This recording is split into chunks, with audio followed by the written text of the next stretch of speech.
Mic check, mic check. Welcome back to another episode of the Second Half Podcast, where we get to talk to former athletes about their transition, how they found success doing just that. Without further ado, we've got another great guest coming your way, another great conversation. We've got my man Steven Sgroi on. Some of you guys may know him from his Instagram, social media. His Franthlete started that company. We get to talk a little bit about franchising, and I think that that's so important for people to just kind of understand the ins and outs, the ways to just grow, and opportunities that are afforded from franchising. Before we get into the conversation, be sure to hit that like, follow, and subscribe. Be sure to go ahead and hit that link and grab some merch right down below. So let's get right into it, man. Steven, man, appreciate you being on the podcast. I love and I'm excited about this conversation. So, man, let's just jump from the beginning, man. Where are you from? Yeah, man, I'm in Tampa, Florida. I appreciate you having me, man. Absolutely, man. Tampa, Florida. So, starting there in Tampa, Florida, how did you get into sports? Was basketball, or was that kind of your main focus? Yeah, I think so. I mean, I played a little hockey, a little soccer, a little football here or there, but I really took a liking to basketball and, got into it and really, I think, bloomed in high school. I loved it. Yeah. Of course, we know that, high school, that's where you start to navigate and figure out what you're best at, right? You said hockey, you played basketball. When did you realize that basketball was pretty much that sport that you wanted to focus on the most during that time? Probably middle school. I'd say I kind of made a turning point there between seventh and eighth grade, and then I really started diving into like summer camps and all that kind of stuff, beating it up between ninth and 10th grade, and that's where I really started, I think, taking on another level for sure. Interesting. Did you have any goals or aspirations of playing at that next level, or even the NBA? Yeah, I mean, I think you certainly shoot for it. I think we talked a little bit about I was the first in my family to even navigate the college going process, let alone try to play in college. So Yeah. I didn't have, I guess, the resources and the information that's available today to kind of navigate that process at all. So I'd say I kind of bricked it on that. Hey, it happens to the best of us. We don't always make it as far as we want to, but you obviously played, at least at a competitive level that actually afforded you even being looked at by some schools, correct? Yeah. I mean, by the time I was in 10th grade, I was starting, I started throughout 10th grade, 11th grade, and as my senior year came along, it's funny, I was in 10th grade, I was a wing, 11th, I was a wing, and then, I was more of a natural position point guard. And as I graduated to, the point guard and really running the team, I started getting some looks for sure. Local JUCO coach was into me, and then I had a school in Iowa looking at me and things like that, D2, D3 stuff. And, in Florida, we have something called a Bright Future Scholarship where they give you about 75 to 100% of your scholarship paid for if you just stay in state. So it's hard to give that up and, go pay 30 grand and be out of state somewhere. But, I wish I gave the JUCO look a little bit of a closer look because, I felt like I had to go somewhere and do something. Do something, and just stay local, but the opportunity was there for sure. Yeah. Now, you ended up going to UCF, correct? Yeah, actually, I went to Florida State initially. I spent 2 years there, got my associates there, was in sports management and entrepreneurship, and wanted to be around the game. So Orlando afforded me that opportunity, UCF. So that's where I started working for the Magic. Got you. I definitely want to jump to that space because, while you were at UCF, of course, you had these aspirations, you wanted to play, but obviously you had to kind of take the shoes off for the last time and kind of transition into that next space. Did you ever have to go through any kind of like, I don't want to say depressive moments, but just like, hey, I know that it's over with now, or like at least in my mind, I think that it's over. Yeah, it probably happened when I was at Florida State, and not having that education to really seek out playing at the next level. It definitely was something, and I think I still kind of battle it a little bit today, just because now I'm old, and I sprained my ankle last year, and I couldn't play for like a month and a half, and I was like, maybe this really is it now. No. But no, for sure. I mean, there was a period where I was like, well, when are the walk-on tryouts? How do I get out there? And it just, I guess I was too busy doing everything else, and I guess I almost needed a manager. I needed somebody to keep me in line. For sure, for sure. Speaking of that, just having that manager, just having someone to just kind of help you deliver on what your goals are. Did you have kind of a mentor at that stage while you were kind of going through your transition from, playing to just focusing Yeah. on school and during that time? Yeah, and at UCF there was a guy there, Coach Duke, Dr. Duke. He actually coached under Bobby Bowden at Florida State, and he created the sports and fitness program at UCF. And he was a guy who kind of taught me to look at life three dimensionally, and he actually mentors athletes in that same respect. And you know, I think he really taught me to get vertical in my industry. So as I was kind of still in sports in a way, it was like, okay, well, how do I get vertical in sports? Not Yeah. just playing now. Now I'm going to be more focused on, okay, getting into the front office or maybe being a sports agent or something along those lines. I knew that I still wanted to be in the space. It just, took a little reconfiguring, right? Yeah, of course, of course. We always have to adjust the plan every now and again, just like we do on the court, on the field. You kind of go back to the drawing book, go back to the playbook, and say, all right, what works and what doesn't, and so we move forward that way. And one of the things that you even mentioned that you kind of stepped into, right? You had the opportunity, excuse me, to go and work with the Orlando Magic. Tell me a little bit about what that experience was like playing, or not even playing, but just participating and being around guys who played at such a high level. What did that kind of do for your confidence and Yeah, things as you grew? I think it started to make, I think, my next steps a reality a little bit Yeah. because prior to getting to the Magic, I was working for the Florida League, which was a wood bat baseball league. So spent some time there in Orlando as well, helping Okay. guys get ready for the MLB draft and play some summer ball. So I had that under my belt, which was fun because we took an inaugural team who had no basis there in Claremont actually, and we went to the championship, won the championship first year, and so we carried that over to work into the Magic, and then our first year working there, I say our, it's actually me and my buddy who we worked together in both these stops. Yeah. We went to the finals that year, so we just kind of, I think, ran with making winning kind of part of who we were at that point. Just being Absolutely. around the playoffs and the finals, and it's all happening right now. It's an exciting NBA playoffs right now, but man, there's nothing like it. That atmosphere and being a part of it and seeing guys lock in, and yeah, it's special. Absolutely. How important was it early on in your career to kind of tap into different things? Like you said, you worked at a wood bat culture where you guys actually made it to the championship. You were able to dabble in Orlando. How important was that to just kind of hit different places, just understand what was next? Yeah, I think it definitely gives different perspective to be able to see, different sides of the business. In Orlando with the Mavericks there, the baseball team. I was doing like local sponsorships, working with local businesses, and getting those businesses on the field with fans and community and things like that. Yeah. In Orlando with the Magic, I was doing more sales. So I mean, two different levels of salesmanship and networking and kind of getting out in the community. And one of my favorite things to say to guys is I kind of coach guys through that next chapter is really just getting comfortable being uncomfortable. So I Yeah. think at a very early age, I was able to put myself into positions where I wasn't necessarily comfortable, but this is your job, you have to do it. And it helped me to, I think, grow earlier.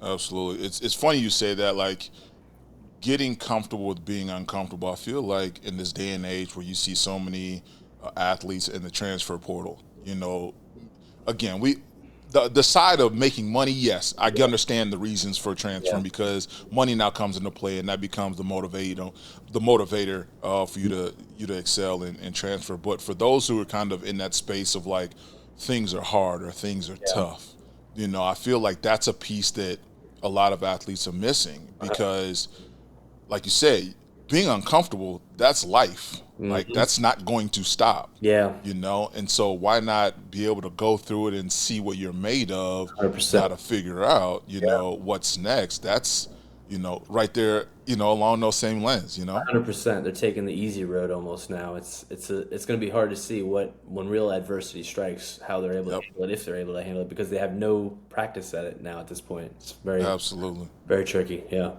Absolutely. So let's go ahead and get into kind of that next stage, right? So obviously you've been doing, you're grinding, you're figuring things out.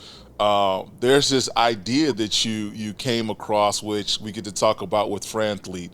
Tell me like where the beginning of it, where you started at, and then we'll gradually get to where you are today. Man, it's funny. I don't think about this too often because it's not where it's where it started. There's pieces of where it started probably way before I even think it started. Yeah, Um, some of my earliest experiences with my family and my parents were at places like Orange Julius and Friendly's restaurants. And then as I got out of college, I actually started looking at franchises myself. There was a place called Marco's Pizza that was just starting to come along, and they were over 1,000 locations. Now they're actually voted America's favorite pizza from a chain pizza perspective yeah, recently. But when early on, just as they were starting to scale, I ran into them and I tried their pizza, and I liked the fact that they had steak as a topping. Not a lot of places do that, so I that's actually right. hired as a potential franchisee. So I didn't even realize that as I got into the business that I was doing all this and looking at franchises kind of from a different lens. Yeah, My next job, my next role was with a company called Our Town. It was a franchising company. So we had about 65, 70 franchisees that we were supporting throughout the country. It was a marketing company, but we were onboarding and supporting those franchisees that wanted to spend their hard earned dollars to invest in our system and believed in our system, which matched basically people who were moving in the community to local businesses. So I was working with a lot of those Marcos, the Little Caesars, the Jets, the Papa John's, Chick-fil-A's, Great Clips, Sports Clips, all these different brands.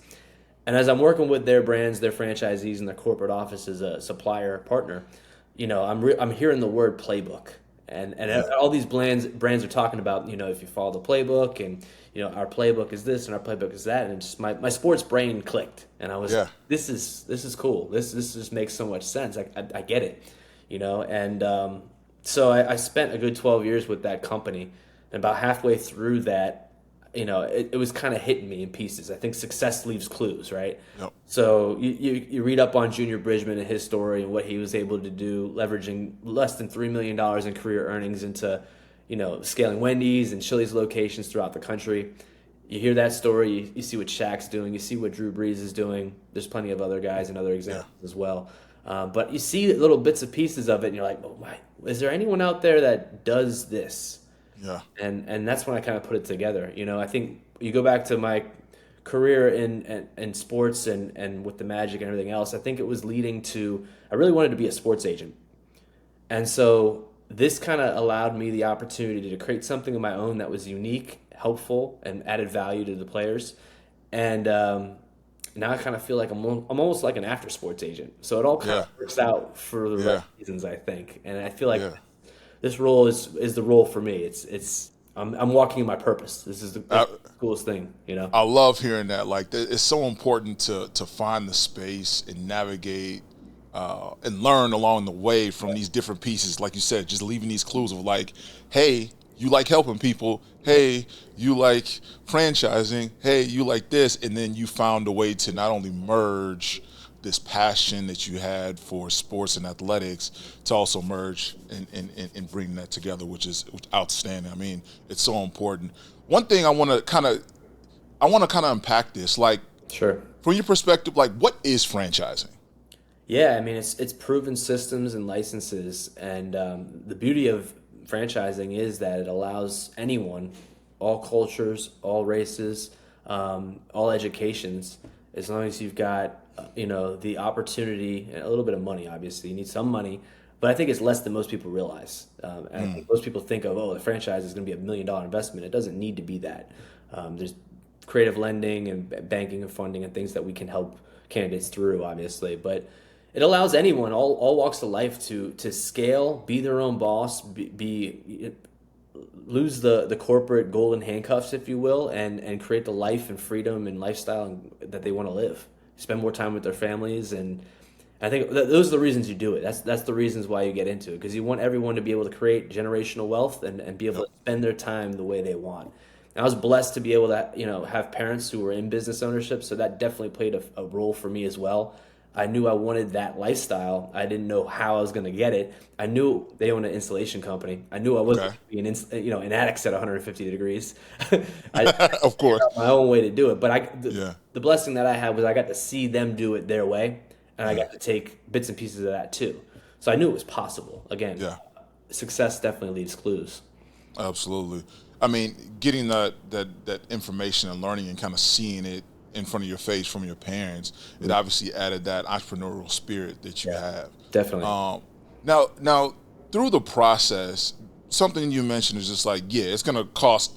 It's gonna cost something. Right. It's not going to be $1 million unless that's the amount that is required. But such as I think I was researching, I think maybe like a McDonald's, they may Sure. want you to have. But again, that's a certain level of franchising. Right. But kind of where, if I was to just start today and just say, okay, where do I go to like start with finding resources to pay and get myself invested into like where would you kind of recommend as you're kind of that coach now, Yep. right, or agent, post-career agent of like Sure. how do you kind of navigate them into that space, like where do I start to go find some money and resources Yeah, to yeah. start? So, I mean, I think there's a few things. If you're looking at an investment that is, say, a commercial or mobile service or a home service business, your all-in cost might be 150K. So the SBA generally requires 10% down on a loan like that may or may not be collateralized. So that's good. If it's 150K, we're talking about 15K. So that's not too bad. Yeah. There's strategies out there that, I mean, players have, a 401k. I mean, I don't know what age you're able to touch it. It's different for different leagues. I actually want to advocate for the leagues allowing guys to use it for certain preferred programs like this so that they can build wealth sooner rather than later on suffer for certain years and then have to Yeah. touch it later. It doesn't make Put it sense. in motion today. Absolutely. I got to talk to somebody about that. We're gonna get somebody on the call. I got it. Adam Silver, Roger Goodell, like we Why need to not bring help them out in. sooner? It just doesn't make sense. Find preferred Agreed. programs and get them in a position, guys in a position where they can, build business and create wealth and live the life they want, and rather than suffer until they get their money 10 years, 20 years down the road. It makes no sense. But so Absolutely. I think there's creative ways to do it. Friends and family. We're working on opportunities now where if guys have more capital and they don't want to operate, we have operations teams that can go in place and run it. So it really becomes mailbox money. There's a lot of different ways to do it depending on the circumstance. I think the bottom line is there's really something for everybody. Yeah. It just comes down to finding the right fit, and that's what I do best. So there's close to 3,000 different franchises out there. It's very easy to Google and say, "Oh, give me the best franchises," but we Yeah. only know what we see, Yeah. And if I'm not a food service operator. I would have been crazy to open that pizza joint, but, but I like the pizza. It's like so we always Cold Stone. I know what ice cream is. I could sell ice cream, Yeah. but it doesn't really excite me. I mean, Yeah. I guess you like seeing the smile on people's faces as they're leaving your shop, but I couldn't really see myself doing it at the end of the day. So I think a lot of times we know what we see, and that's where a guy like me can really come in and open your eyes to opportunities that really aren't on the surface. You could do so much more with less, and that's one of my favorite things to say. Is it doesn't cost it doesn't take always $1 million to make $1 million. Yeah. We can get into business for a quarter of a million, a quarter of the investment, and make the same amount of money. So it just comes down to identifying and looking at the opportunities that make sense based on, again, lifestyle, interest, profile, and goals, and Yeah. and all good stuff. Absolutely. So one thing that if I was to dive into it, like we talk about Cold Stone, we talk about ice cream or Culver's or whoever, right? Right. I don't know where to go get milk. I don't know where to go. Like, I don't have a farm to go grab some milk from. I don't have anyone to, deliver, the flavors. And, my favorite is chocolate chip cookie dough, add a little brownie, a little chocolate. Like, to make that, I would not even know where to go. Like, where do I even start with that of even trying to find the supplies? Right. Well, that's the beauty of a franchise. It's tried and true. It's proven systems. They have all the vendor suppliers already locked in, so you don't really need to know any of that. They're going to teach you. They're going to educate you. And the best part is when you get into their training. Obviously, I almost like equate it to, for guys, going to training camp. or going, you get in there, you're kind of feeding from a fire hose. You're learning the playbook, Of course. but you're getting all the information from sales and marketing and operations and vendors and suppliers and all that. Then when you hit the field and you're back home and you're cutting the ribbon and you're doing your grand opening, you know exactly how to run the business. And you've got ongoing coaching from there too. So that's the beauty of it as well. You're not having to reinvent the wheel, and you're going to have continuous coaching and support, just like we're all used to having anyway. So if you're coachable, why not? You're used to it, yeah, Yeah. yeah, Yeah. absolutely. The one thing that, and I think I brought this up when we were talking, just like understanding the real estate and understanding the structure. Like, do I decide on, hey, is it a mobile shop? Is it a brick and mortar building standalone? Is it something that's attached to another building of another, like how does that kind of conversation as it relates to real estate, Right. how does that kind of come into play? Yeah, so a lot of the established brands will actually have real estate teams. So they're going to look at things mapping with you, in regards to which areas you're interested in.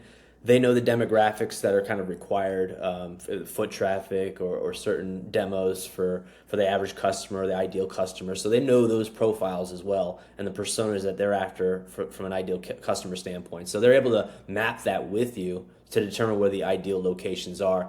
And then from there, they may have different footprint model sizes. Some do operate in like a food truck.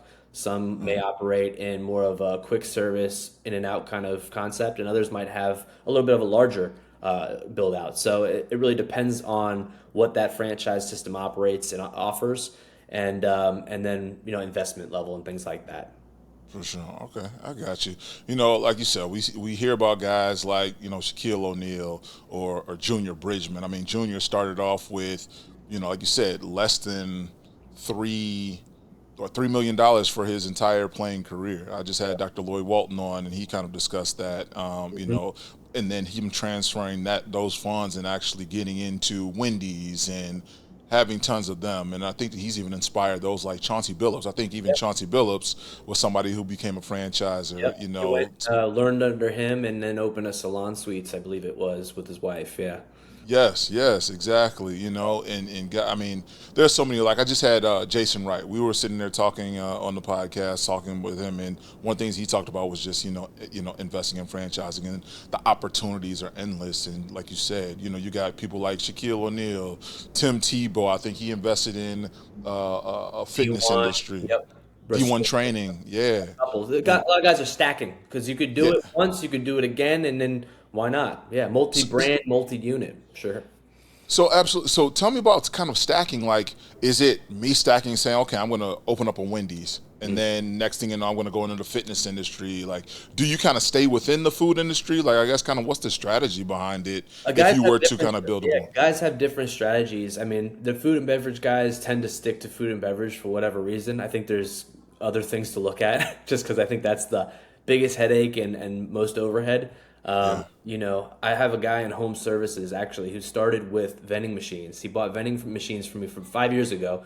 He was Okay. looking for a way not to leave his corporate salary, wanted to create passive income. I said, start with vending machines. He did that, started with 4 machines, actually ended up scaling to 10 machines. At 10 machines, he called me and said, hey, I'm actually matching my corporate salary. I'm putting my 2 weeks in. Let's start a business.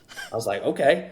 And so then we actually put him in a college hunks hauling junk. That was his second business. Beautiful business, junk hauling and moving, low overhead, I'm not going to say easy business, but a needed business, recession proof, pandemic proof, all that. And Wow. did well in that business. And now he's actually starting his third business now, a Voda cleaning and restoration business, which is cleaning. And it actually a lot of those turnovers for houses and apartments and things like that, which he's doing a lot of junk hauling jobs for. So there Yeah. is some synergies there. And then the restoration, which I love too, is because it's an insurance-based business. So it doesn't really require disposable income. So anything can be happening in an economy, not a huge amount of overhead, high margin, and regardless, insurance pays the bill. So, I've seen guys do things like that. So in home services and food and fitness, so I mean, I personally, my philosophy on all investments is to diversify across the board. Yeah. So, if you've made substantial wealth, then you should probably do a little real estate, a little franchises, a little mutual funds, VC, PE, whatever. You should probably be all over the board. But if you're a single contract guy who hasn't made a whole lot of money and you're trying to figure out the way to transition and figure out the next thing, then we Yeah. need a cash flowing generator. I think you put, I hate to say, most of your eggs in this basket now, and you work that thing and make it your baby, and then you scale it. Now you've got substantial wealth. Now you diversify. Yeah. But yeah, you need something that's going to be that moneymaker to start. Absolutely. No, I mean, that's the ideas seem to be endless. Like you said, someone starting as small as a vending machine. A vending machine may cost you a brand new one for 4,000, or you can get Right. something that's used Yep. that's still Yep. working for pennies. You know what I mean? So the opportunities are there. You just kind of have to explore them and kind of figure out which lays. And I'm glad that you're there, kind of walking them through that process to expose them to those opportunities. Uh, we talk about that connection to athlete. Who are some of the athletes that you worked with, that are diving into franchising and kind of where they are now? Yeah, I recently helped Greg Monroe, and I just saw he's on I think the Dallas Big Three team. Yeah, And working with New Orleans on their side now. But he got into a physical therapy business, which is beautiful. I mean, he actually learned junior story while he was in Milwaukee, and he had a great trainer, I believe, in Detroit. And so, when I typically introduce guys to opportunities, I don't like to put anybody in a box, but I like yeah, to really help them identify some things that they're going to be probably a little uncomfortable with, and then some things maybe that they will gravitate towards, but let them make an informed decision based on understanding all the models and all the concepts, and not overloading them either. But he really clicked on the physical therapy because again, we're athletes. We understand rehabbing, but now this is for everybody. So everyone has surgery. There are car accidents. There's issues that things that happen. And again, the beauty of the business is it is an insurance based model. So yep. it's always going to be around, and that brand's doing well. But he's going to be scaling that in his hometown in New Orleans very soon. So that's exciting. A lot of football guys, the thing they want to do is gyms. I try to get them off it. Gyms are tough business, man. It's a Yeah, constant wheel for retention. Keeping your people around. But couple guys that got into gyms: Neil Sterling, former Jet and Jaguar. He's in Jacksonville, Florida. Martinez Ranking won a first Super Bowl with Patrick Mahomes. Then he had a knee injury, blew his knee out, and yeah, wasn't able to play anymore. And yeah, franchising is an opportunity. He's in his hometown at Jackson, Mississippi. Recently helped a guy, former Green Bay Packer, Vernon Scott, get into an IV and wellness concept. He's out in his hometown of Dallas. That's beautiful. Former NFL receiver Jameer Bird, roofing company. Recently helped Tony Jones get into a puddle pool, which is a pool cleaning business. okay, Very cool tech stack and very yeah. unique business. But these are things that I think guys wouldn't necessarily think of. So being able to show them and introduce them to concepts that are out of the box but are money makers and reoccurring revenue and allow them to maintain their lifestyle. It's cool. There's nothing cooler than it. I mean, you have the perfect niche kind of space because I was just talking to a couple of athletes and we are just talking about just agents and kind of the process with them, right? It's like, hey, you're in them, you're with them now, starting earlier and earlier from the beginning, and you're trying to set opportunities up for them while they're playing football, basketball, Right. baseball, whatever it is, and you're building this and you're along that journey with them. Yep. But and again, they're acquiring other clients as well, Yep. and then once they retire, Yeah. unfortunately, Yep. there isn't that The phone stops that ringing. continuation. You Yeah. know what I mean? Like, hey, Yep. what do I do next? And we all know that question of what do I do next or what now is so daunting of a question to answer, especially when you're alone on Yep. your own. And so I think that you stepping into that gap and being that person that showed them, hey, let me show you this space. We still keep you in the game. We Hmm. give you all the tools that you talk about, the playbook, Right. right? We're going to get you the resources, the training, right? You're still going to get in the gym. You're just going Yep. to get in the gym in a different way, Yep. you know, Yep. and you're going to have your teammates. You're going to have people around you that are going to help show you, here are the pitfalls, here are the good, here's the good, Yep. here's the bad, here's the ugly, which I think it all spells out an easy transition Yep. for athletes to Sure.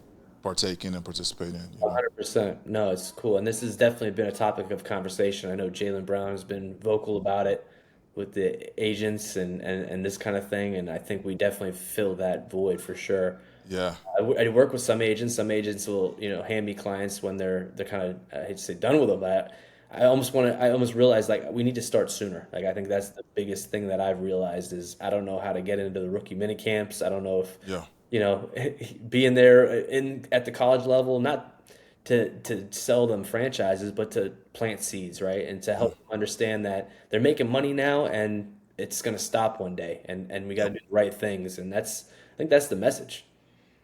absolutely. You said something there, just like getting in early. Aside from starting early, exposing them because you don't know what you don't see. Mm.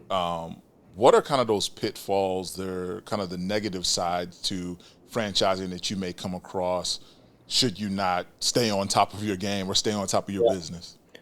Well, I think guys can easily get into opportunities that really aren't the fit for them. I think that's Yeah, easy to happen because, again, you see what you know, so you go, oh, well, this chicken joint's doing great. I could run. It seems like a great investment. Lo and behold, there is an operations side of the business, and that might not be your thing. So, um, putting those pieces together is important. You can't just say, "Oh, well, my brother's going to do it." Your brother might not care. Like it's your business. exactly, Those exactly. are the things that I see happening where things can definitely go south. I mean, there are guys too who I would say franchising is not a good fit for.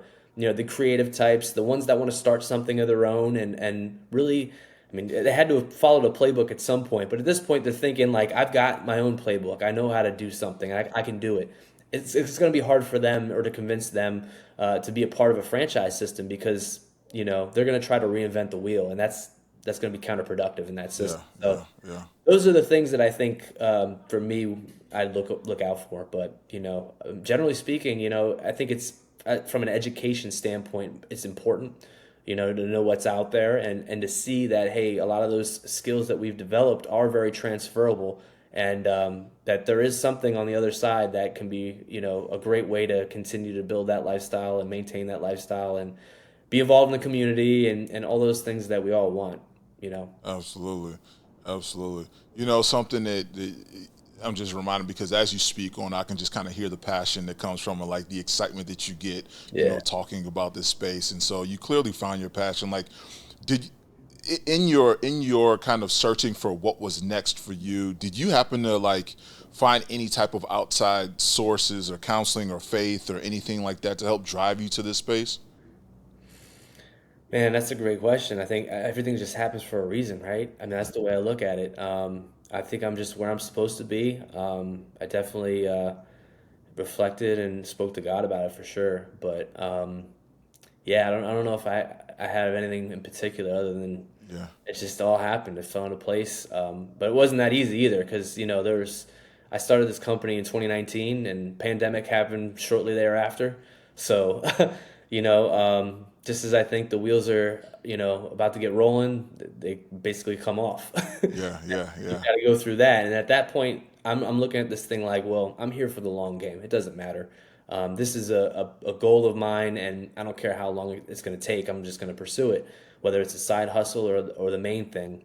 And so, we got through the pandemic, and I used a lot of that time to really sharpen the saw and learn and put myself in position to be a resource and create some partnerships and all those kinds of things, which were important, going forward. And then now we've really started taking off, and it is the main thing now. So, I mean, I'm blessed to be able to do that, and there's nothing cooler. no, man, I love it. I love the story. I love the journey. There's so many things that, just being able to take from this conversation that should really allow for those who are trying to figure things out to just say, all right, let me drop things out. Let me reach out to you and figure this out. Let me ask you this, as you're continuing on this journey, you've got something so great right now. What's kind of next? Where you see yourself within the next, 5 years? Yeah, that's a great question. So we started out just strictly working with guys and helping them to get matched with the right brands. That was really it. Since then, obviously, NIL and everything has kind of changed the space. So now I have brands coming to me and saying, "Hey, we want athletes," but not necessarily as owners. We want them as ambassadors. So we actually just recently helped out two former Super Bowl champions with the Tampa Bay Bucks here and Tom Brady's guys get Yeah. involved with a concept called Snooze Wellness Mattress and Wellness. So it's a restorative sleep and health concept, which as athletes we understand and can wrap our head around very easily. So Absolutely. they jumped in as ambassadors there, but I'm seeing more and more of that. So as somebody who's in the space and tying the two together, I see us kind of growing that arm, if you will. And then on the next side, I think another arm that we're kind of taking on now is kind of curating our own brands, partnering with athletes who are already that entrepreneurial type, not the franchise type, but have developed their own concept and want to scale that concept through franchising and really, really create some wealth. And Oh, nice. help those guys do that as well. So yeah, man, it's a fun business, and we're excited about the future for sure. Man, I love this. I love this concept. I love the opportunity. I love seeing the growth and kind of getting vertical, as you said, and how important that is. So, before we kind of close out, like, where can people kind of, find more information about Franthlete, Yeah, get to connect with you and all those things? yeah. Instagram Franthlete Franthlete. My handle there is the After Sports Agent, which I'm actually going through a marketing thing right now. My marketing people told me I need to separate myself from the company and Yeah, yeah, yep. Yep, branding. I Sure, understand it. it's Yep, always yep. me, but now I'm doing You're it. you're in my space, and now you're in my lane over with the marketing and the branding. You got to separate the two. It's I'm almost like, church and all right, state, you know? whatever. Hey, I hired these people. You scale for a reason. You got to listen to them. Yeah, yeah, for sure. Exactly. Yeah, but follow us at Franthlete, and yeah, we've got in the bio. There's a contact link, and just follow us. Reach out if you have any questions, and we're happy to be a resource. Awesome, man. Let me ask you one last question, and it's probably going to put you on the spot, but what was the best advice or quote that you've received over this journey that you're on? That's a great question. There's definitely many good ones. I think the most important one that I've really found to be fond of recently is the destination is the journey, which I think is cool. I love it. There you go. There you go. Yeah. Man, that's it, man. I appreciate it, man. Steven, appreciate you being on Second Half Podcast. We'll definitely stay in tune with you. Maybe we might even be able to do some fun work together down the road and just kind of stay in tune for sure. All those you guys paying attention, I hope you guys grab the information that we are presenting here on the Second Half Podcast. Be sure to hit that like, follow, and subscribe. And we're going to be out with more episodes coming out soon. We're out. Peace.